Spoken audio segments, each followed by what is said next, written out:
আজকে বানাচ্ছি সুজির উপমা। উপমা খেতে আমার মেয়ে ভীষণ পছন্দ করে। তার জন্য তরকার জন্য নিয়েছি বাদাম, কালো সর্ষে, ছোলার ডাল, শুকনো লঙ্কা আর বিউলির ডাল।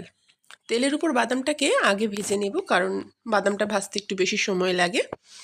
আঁচ কমিয়েই বাদামটা ভাজতে হবে। তারপর দিলাম শুকনো লঙ্কা, কারি পাতা। কারি পাতা দু ধরনের দিয়েছি, কিছুটা একদম টাটকা তুলে আনা আর কিছুটা আমার কাছে পুরনো ছিল। আর বাকি সব তরকারি উপকরণ, ছোলার ডাল, বিউলির ডাল, শুকনো লঙ্কা, একটু অল্প পরিমাণে হিং দিয়েছি। এবার পটলটা ভেজে নেব। ভাজার পরে ওর উপরে দেব আলু আর গাজর।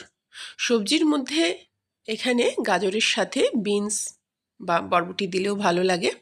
পটল সাধারণত কেউ দেয় না, আমি যেহেতু একটু সবুজ দেখতে ভালোবাসি রান্নাতে, তাই বিনস ছিল না বাড়িতে, দিলাম পটল। ভালো করে আলু, পটল আর গাজর ভেজে নেব।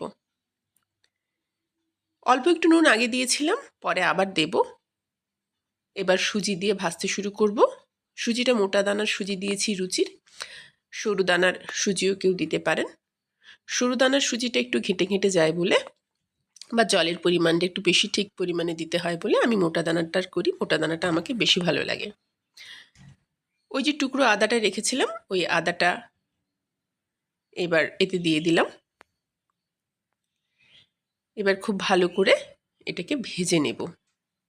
ভালো করে যতটা ভাজা হবে ততটাই সুজিটা ঝরঝরে হবে। পরিমাণ মতো জল দিয়ে দেব। জল এখানে একেবারেই দেব। যেহেতু এটা মোটা দানার সুজি, একসাথে বেশি জল দিয়ে দিলেও কোনো অসুবিধে হয় না।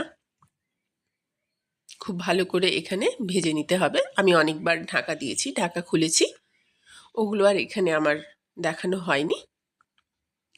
একদম ভালো করে ভাজা যখন হবে তখন নিজের থেকে এই জল ভাবটা কেটে গিয়ে অনেকটাই ঝরঝরে ভাব চলে আসবে।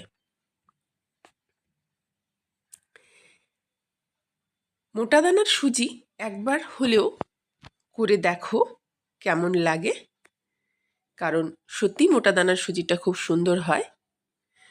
উপমা আমার প্রায় তৈরি। আমি প্লেটে তুলে নেব পরিবেশনের জন্য। উপমার সাথে একটা চাটনি খেতে খুবই ভালো লাগে, টমেটোর চাটনি। আজকে ওটা আর আমার করা হয়ে ওঠেনি। একবার মোটা দানার সুজি করে বলো উপমাটি কেমন হলো। বেশ, এখানেই শেষ।